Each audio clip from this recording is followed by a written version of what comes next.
A very good evening to all our viewers and welcome to this Sunday's edition of Primetime News, coming to you live from our Newsfirst studios in Colombo. I'm Arundhati Mudanayaka. Let's start off with a look at the stories making headlines this evening.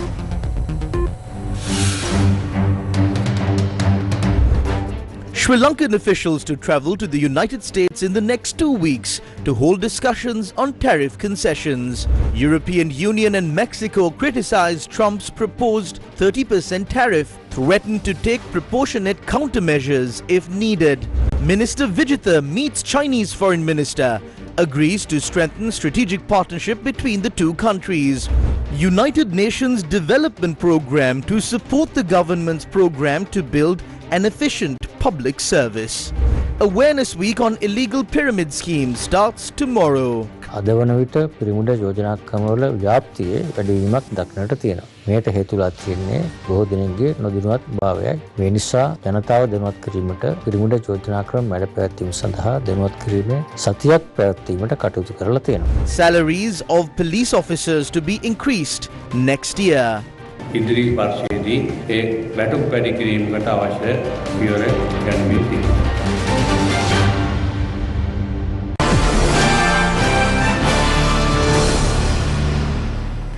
Taking a look at our developing story for tonight, a delegation from Sri Lanka is set to travel to the United States to discuss reducing the 30% tariff imposed by the US.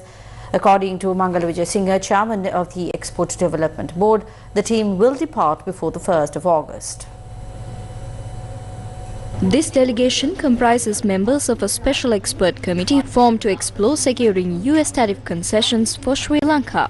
The nominated representatives for these discussions include Dr. Nandalal Veerasinghe, Governor of the Central Bank, Vimalendra Raja, Secretary to the Ministry of Trade, Commerce, Food Security and Cooperative Development, Duminda Hulangamuwa, Senior Presidential Advisor, and Mahinda Samarasinghe, Sri Lanka's ambassador to the US. Previously, US President Donald Trump, in a letter to Sri Lankan President Anura Kumara Dissanayake, announced a reduction in the reciprocal adjustment tariff on goods from Sri Lanka from 44% to 30%. Deputy Finance Minister Dr. Anil Jayantha Fernando recently said that discussions are ongoing to establish a trade agreement with the US through further negotiations.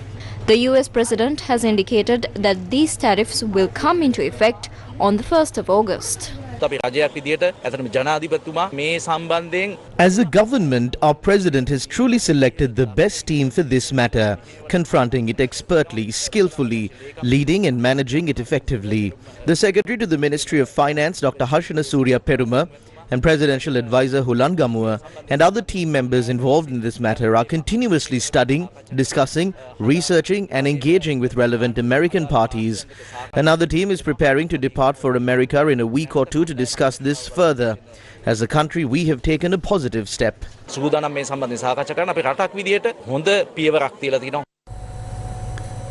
The United States President Donald Trump has imposed a 30% tariff on imports from Mexico and the European Union weeks after negotiations with the major trading partners failed to reach a more comprehensive trade deal. These tariffs too will take effect from the 1st of August. The European Union and Mexico have expressed disappointment at US President Donald Trump's threat to impose 30% tariffs on their imports from the 1st of August. Mexico criticized what it called Trump's unfair deal and insisted its sovereignty was non-negotiable, while the EU's chief Ursula von der Leyen threatened to take proportionate countermeasures if needed. Both said they wanted to keep negotiating with the US. Trump has warned he will impose even higher import taxes if either of the US trading partners decide to retaliate. This week, Trump also announced new tariffs on goods from Japan, South Korea, Canada and Brazil from next month.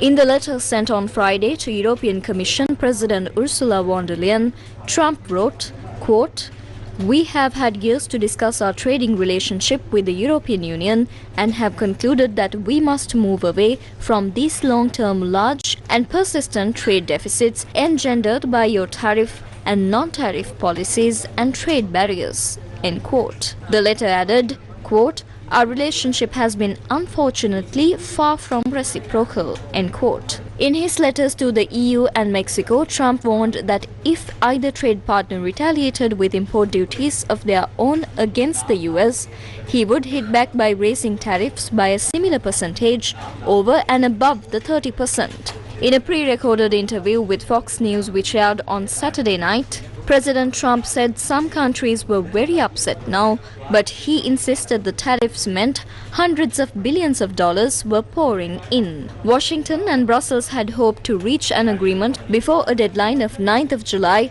but there have been no announcements on progress. In 2024, the US trade deficit with the bloc was $235.6 billion, according to the office of the US Trade Representative. Von der Leyen said the EU remained ready to continue working towards an agreement by 1st of August. France's President Emmanuel Macron said he was in very strong disapproval of Trump's announcement. If no agreement is reached, the French leader suggested the EU plan, speeding up the preparation of credible countermeasures. Bernd Lang, the head of the European Parliament's Trade Committee, described Trump's move as a slap in the face for the negotiations. He said that it was no way to deal with a key trading partner, adding, said Brussels should enact countermeasures as soon as Monday. Some EU leaders called for a deal with Trump. Italian Prime Minister Giorgia Meloni said in a statement she trusted a fair agreement could be reached, adding, quote, "It would make no sense to trigger a trade war between the two sides of the Atlantic," end quote. Dutch Prime Minister Dick Schoof said on social media that the EU must remain united and resolute in its aim to reach a mutually beneficial deal with the US. Germany's Association of the Automotive Industry warned about the prospect of rising costs for German car makers and suppliers and said it was regrettable that there is a threat of a further escalation of the trade conflict. In his letter to Mexico's leader, Trump said the country had not done enough to stop North America becoming a narco-trafficking playground. Trump added, quote, "Mexico has been helping me secure the border, but what Mexico has done is not enough," end quote. Mexican President Claudia Sheinbaum expressed confidence that a deal could be reached. Sheinbaum said yesterday, quote, "We believe, based on what our colleagues discussed yesterday, that we will reach an agreement with the USA and that we will, of course, achieve better conditions," end quote. Earlier this week, the White House sent a letter to Canada threatening a 35% tariff. As of Saturday, the Trump administration has now proposed tariff conditions on 24 countries and the EU, composed of 27 countries. The Central Bank of Sri Lanka reports that the country received foreign remittances totaling $635.7 million in June 2025, marking a 22% increase compared to the same period last year. The Central Bank of Sri Lanka reports that cumulative foreign remittance inflows from January to June 2025 amounted to $3.7 billion, reflecting an 18.9% increase compared to the same period last year. In 2024, total remittance receipts stood at $6.57 billion. Official data also shows that 312,836 Sri Lankans migrated for foreign employment during the year. Sri Lankan Foreign Minister Vijitha Herath met with Chinese Foreign Minister Wang Yi on the sidelines of the 58th ASEAN Foreign Ministers meeting in Kuala Lumpur, Malaysia. During the meeting, discussions focused on further strengthening the long-standing friendship and strategic cooperation between Sri Lanka and China. Minister Vijitha Herath expressed gratitude for China's support in safeguarding Sri Lanka's sovereignty, independence and territorial integrity, as well as for China's assistance during the recent economic challenges. The minister emphasized that the strong bilateral relationship between the two countries has significantly contributed to Sri Lanka's development and regional cooperation. He affirmed Sri Lanka's interest in China's Belt and Road Initiative. The minister also stressed on Sri Lanka's readiness to further advance cooperation across key sectors such as trade, investment, infrastructure development and maritime affairs. Minister Vijitha Herath underscored the need to accelerate ongoing collaborations under the Belt and Road Initiative, including the Colombo Port City and Hambantota Port, which hold strategic value for Sri Lanka's economic growth and regional cooperation. Expressing anticipation for China's continued support, Minister Vijitha Herath said his belief is that the strategic cooperative partnership between Sri Lanka and China would benefit both countries and their people. Both ministers affirmed their commitment to a strong, long-term bilateral partnership based on mutual respect, sovereignty and a dedication to peaceful regional development. During this visit, Minister Vijitha Herath also held bilateral discussions with Pakistan's Deputy Prime Minister and Foreign Minister, Senator Mohammad Ishaq Dar, as well as Russian Foreign Minister Sergei Lavrov and Malaysian Prime Minister Dato Seri Anwar bin Ibrahim. The resident representative of the United Nations Development Programme, Sirasa Kubota, has expressed her support for the government's initiative to build a sustainable state service. She said this during a meeting with the Secretary to the President, Dr. Nandika Sanat Kumarnaika, held this morning at the President's office. Discussions were held on the continuation of the government's initiative to establish internal affairs units across all state institutions to enhance the delivery of public services with a focus on securing further support from the United Nations Development Programme for staff training and capacity building. The proposed internal affairs unit aimed to curb corruption, ensure transparency and accountability, promote ethical governance and strengthen law enforcement in collaboration with the Commission to investigate allegations of bribery or corruption. The talks also focused on introducing programs to foster ethical behavior among public officials and cultivate a culture of integrity within government institutions. In this regard, UNDP's resident representative Sirasa Kubota assured her readiness to extend support for the implementation of such initiatives. The discussion was attended by Drago Kos, international specialist at the UNDP and chair of the Istanbul Anti-Corruption Action Plan under the OECD, and Dhammika Dasanayaka, UNDP anti-corruption specialist. Samaga Jana Balawegaya MP Dr. Kavinda Jayawardena says that the support of former President Ranil Wickremesinghe should be sought to strengthen the opposition's power in the future. The MP made these remarks in response to a question raised about the possibility of a change in the top leadership of the Samaga Jana Balawegaya. Yes, we acknowledge that we have faced defeat in nearly 4 elections. We believe it is time for the opposition to unite. Ranil Wickremesinghe is a highly capable political leader, and I believe we should strengthen the growing opposition movement in this country with his support. In politics, there are no permanent enemies or permanent allies. Despite Dr. Kavinda Jayawardena's remarks, Chief Executive of the Samaga Jana Balawegaya, Attorney at Law Ajit P. Pereira, said that the party is capable of standing strong as an independent political force. Sajid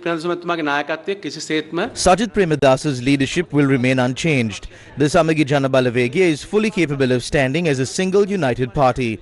This political setback is not a result of Sajid Premadasa's leadership. Rather, the public felt that power should be given to a group that has not previously held political office.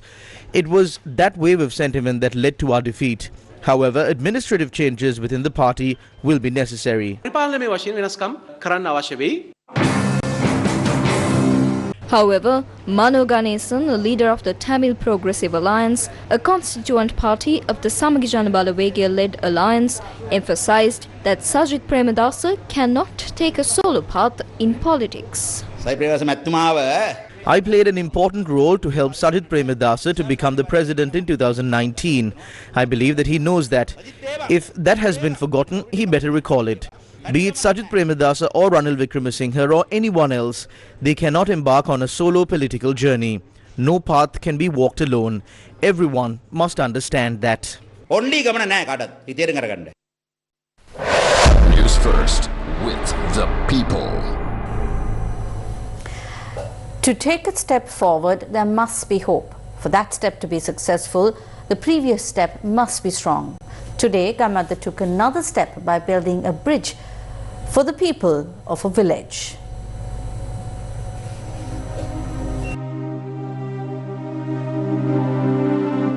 Aspiration is built through actions. This is Gammadda's latest project. The villagers of Godaulpada in Wilgamur, Matale, as well as the villagers of Himbiliyakada have a long history. We at Gammadda know that story well. We learned about this in 2023 during the Gammadda door-to-door initiative. The people of these villages have to cross the Atambe Canal during the rainy season. These people are forced to walk by putting their lives at risk. Despite several requests to the authorities, no one listened to their plea. There wasn't even a single log to connect these two villages. Thousands of people have been commuting like this every day. When the canal overflows, these people become utterly helpless. The villagers only ask for a bridge connecting the two villages. ඉස්කෝල ළමයි වර්ෂාවට මේ යන්න එන්න බෑ මේ ළමයි ඉතින් තියාගෙන ඉන්න අර ඒගොඩ ගෙදරක ඒ එනකොට පැය 3-4ක් ඉන්න ඕන මේ ඇලේ වතුර බහිනකම් ඉතින් රෑ වෙනවා අපි ඒගොඩ මේගොඩ යන්න අවුරුදු දැන් 30ක් වගේ දෙනවා වාහනයකට යන්නත් බෑ ලිඩෙක් කරා යන්නත් බෑ අලි කාලට මේ කුඹුරු මේ පැල්ලවලට යන්නත් හරි අමාරුයි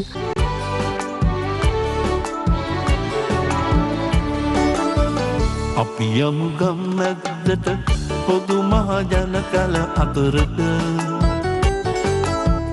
දැන හඳුනාගෙන කන දුක විසඳුම් පිළියම් සෙවුමට. With the blessings of the Mahasangha, Gammadda began work on the project today to fulfill the villagers' hopes by building this bridge. Speedmark Transportation Lanka Private Limited partnered with Gammadda on this project. Gammadda leader Shevan Daniel, Sunil Malavana, Managing Director of Speedmark Transportation Lanka Private Limited, and Ethel Malavana attended the event. Many challenges will arise as the work progresses. However, government officials including M.R. Vijay Sundara, Planning Director of Matale District Secretariat, T.S. Basnayaka, Planning Director of the Wilgamur Divisional Secretariat, Nilantha Gunasekara, Wilgamur Zonal Director of Education, W.M.B. Veerasekara, Head of the Traffic Division at Hettipola Police Station, and Nishantha Dodamdeniya, Unit Manager at the Mahavali Divisional Management Office, who participated in this event, are partnering with Gammadda to overcome those challenges. අද මේ පොඩි mobile phone එකකින් ඇමරිකාවේ ඉන්න කාට හරි කතා කරන්න පුළුවන්. In an era where we can talk to someone in America and see their face with just a small mobile phone, all these villages have a small dream, not a big one, not a dream of going to the moon. It's just to build a bridge to cross over from here. So laying the foundation stone and starting this today makes us very proud. When the bridge is built, it will secure your future for schools, businesses, for everyone. So I wish the Gammadda team the courage to successfully complete this project. සාර්ථකව ඉවර නිමා කරන්න ගම්මැද්ද team එකට ධෛර්යය ලැබේවා කියලා මම ප්‍රාර්ථනා කරනවා. The bridge will be completed as planned before the heavy rains arrive. Gammadda Secretary General Prasanna Tukorala and the Gammadda team are, as always, behind this project. Perhaps some might see this as just a small bridge in a small village, but for you, is it just a small bridge? This is a huge problem. I remember a big project took place in Himbiliyakada a couple of years ago near the beautiful tank. They built a road there and there was a huge fuss. But what happened in the end? They carpeted both sides. But what was the result? There's no bridge in the middle. Carpeting a road is good, something a government should do, but every task must be completed with proper planning. Gammadda has been operating in this manner for about 20 years now. Throughout all this time, the service Gammadda provides hasn't changed. In fact, it has become even more rapid and stronger. There's a reason for that. Gammadda operates on a specific process. Therefore, this isn't just an ordinary inauguration ceremony. This is a very special day that brings the day your dreams come true even closer. In a few months, I believe we will definitely finish this massive undertaking before the rain begins. Then, no matter how much water flows through here, you will be able to carry out your daily activities safely with your children. That is Gammadda's promise.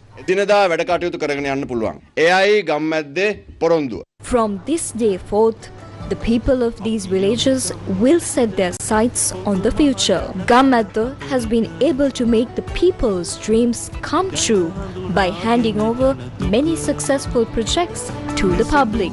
Gammadda, for the people, by the people.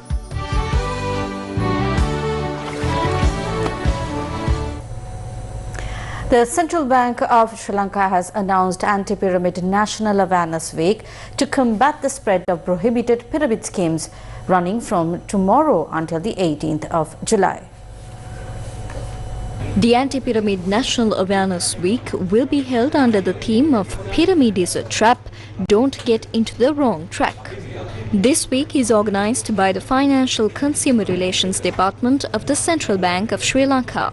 The campaign aims to raise widespread awareness on prohibited pyramid schemes and the significant risks they pose to individuals and the broader economy. The campaign is expected to generate substantial national awareness among a wide cross-section of the population, including school students and teachers, officers of the Triforces, Civil Security Department personnel, officers of Sri Lanka Police, government sector employees and public. පිරමිඩ ආකාරයේ මුල්‍ය යෝජනා ක්‍රම සමග සම්බන්ධ වීම නීතියෙන් තහනම් මෙන්ම Participation in pyramid schemes is prohibited by law, as their widespread presence can threaten the stability of the entire financial system. Such schemes undermine the banking process, erode trust in the financial sector, and put the broader economy at risk. Currently, there is a noticeable rise in the spread of pyramid schemes, largely driven by a lack of public awareness.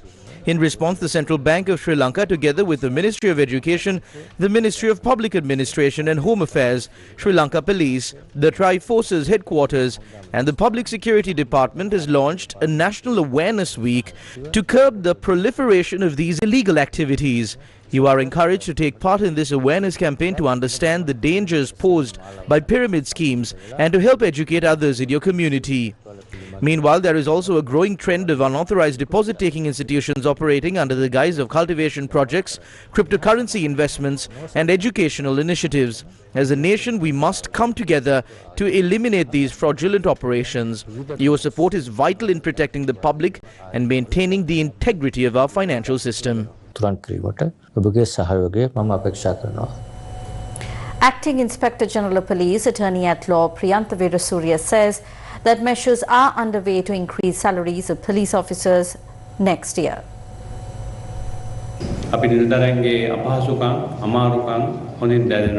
We understand the challenges faced by police officers since 2019. I have been working to provide a food allowance for them, which we successfully implemented last year. There has been a continuous demand to increase salaries of police officers, and we have communicated this to the government and the president. The program is currently underway and necessary steps are being taken to raise salaries next year. The acting IGP shared these views during a ceremony where books and cash vouchers were presented to 464 children of police officers serving in the Kandy Police Division. 2 suspects arrested in connection with storing 21 high-capacity motorbikes valued at 250 million rupees at the Hambantota Bird Park warehouse have been remanded until the 25th of July. This decision was made after they were produced at the Hambantota Magistrates Court. A travel ban has been imposed on the owner of the warehouse. Yesterday, the Criminal Investigations Department successfully impounded 21 motorbikes that were illegally imported into the country.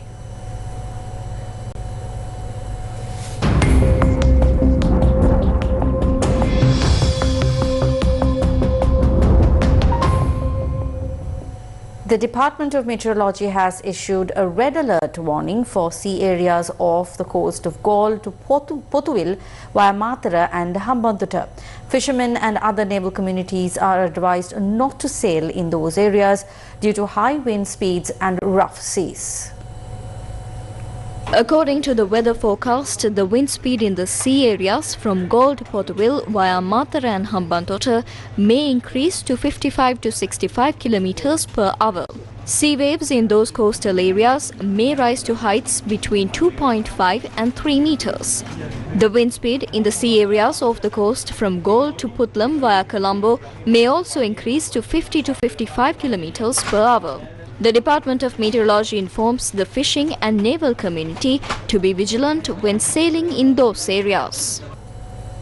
The annual Bonodori Cultural Festival took place in Colombo yesterday.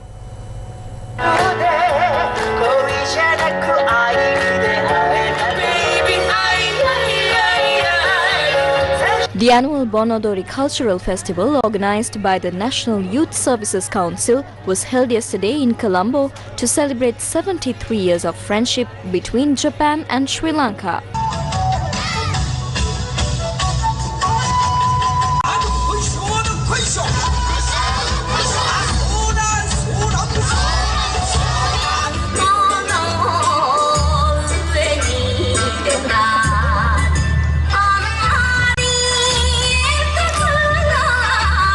Distinguished guests in attendance included Deputy Minister of Youth Affairs, Eranga Gunasekara, and Mayor of Colombo, Rai Khali Baltazar.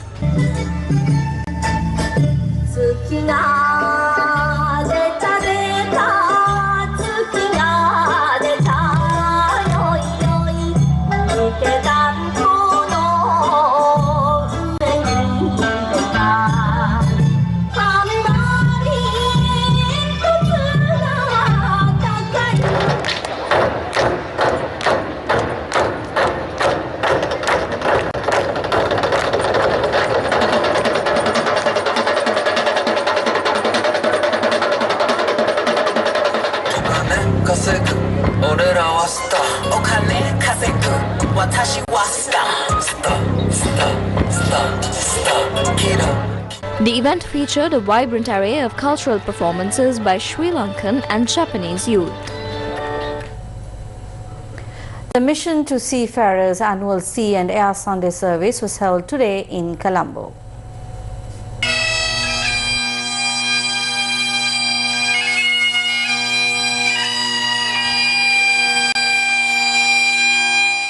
The Mission to Seafarers annual Sea and Air Sunday service was observed today at St. Peter's Church in Colombo.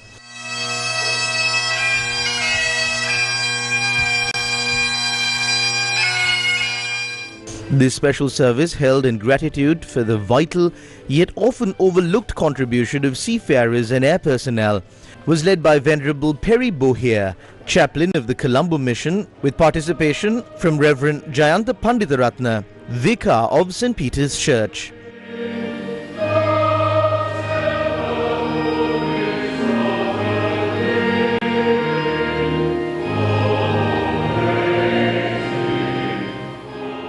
Sea Sunday serves as a global moment to reflect, pray and advocate for the welfare of seafarers who endure long months at sea, often in harsh and isolating conditions, to keep global trade moving.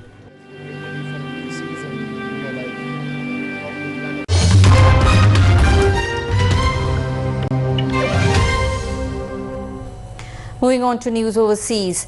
An initial report released 30 days after the Air India crash in Ahmedabad, which claimed the lives of over 260 people, reveals that the fuel control switches were in the off position. Meanwhile, foreign media have closely followed this investigation as questions remain whether the crash was caused by pilot error or a technical malfunction. Meanwhile, some analysts are also considering the possibility that the crash may have been a deliberate suicide. According to the preliminary investigation report, the primary cause of the crash was identified as the failure or accidental activation of the fuel cutoff switch controlling the plane's engines. Aviation experts argue that it is unlikely for the cutoff switch to have been deactivated accidentally or due to a mechanical failure. They further emphasize that based on the design of this switch, one of the two pilots must have intentionally activated or deactivated it. Did you deactivate the plane's fuel supply switches? According to the report, the chief pilot, Sumit Sabrawal, posed this question to the co-pilot, Clive Kunder. However, he received no response. Who among the two pilots turned off the fuel supply switch, and what was the reason? Or did the cutoff switch deactivate on its own? This remains a question. Investigators are deeply divided, with strong suspicion that one of the two pilots may have acted intentionally. There have been two notable incidents in aviation history with similar circumstances. On the 8th of March 2014, Malaysia Airlines flight MH370 vanished from radar over Vietnamese airspace while en route from Kuala Lumpur to Beijing, carrying 227 passengers and 12 crew members. A lengthy investigation concluded that the pilot, Malaysian captain Zahari Ahmad Shah, deliberately altered the flight path and crashed the plane into the sea over 1,500 nautical miles from Australia. Another incident occurred on the 19th of December 1997 when a Silk Air Boeing 737-300 flying from Indonesia to Singapore crashed into the Musi River on Sumatra Island, killing all 97 passengers and 7 crew members. The investigation revealed that the pilot, 41-year-old Singaporean Su Wei Ming, deliberately crashed the plane as an act of suicide amid severe stress and trauma. The Singapore government later sued Silk Air for failing to adequately assess the captain's mental health. Despite these historical precedents, the true cause of the Air India crash remains an unresolved mystery. Russian airstrikes have killed at least 2 people and wounded 38 in Ukraine. Meanwhile, North Korean leader Kim Jong-un has pledged unconditional support for Russia's actions in Ukraine during a meeting with Russian Foreign Minister Sergei Lavrov.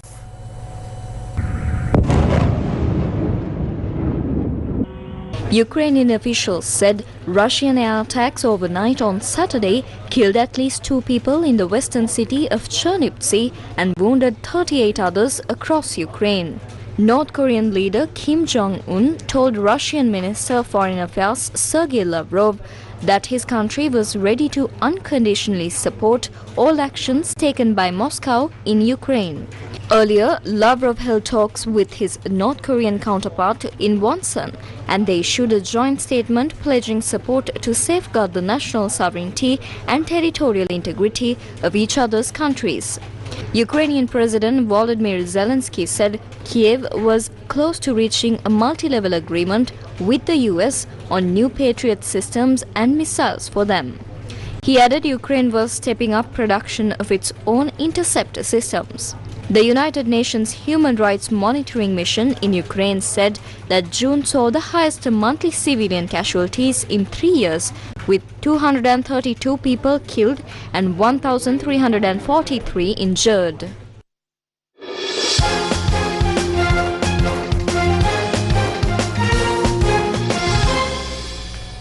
And in sports news is cricket. The second T20 international cricket match between host Sri Lanka and Bangladesh is currently underway at the Rangiri Dambulla International Cricket Stadium.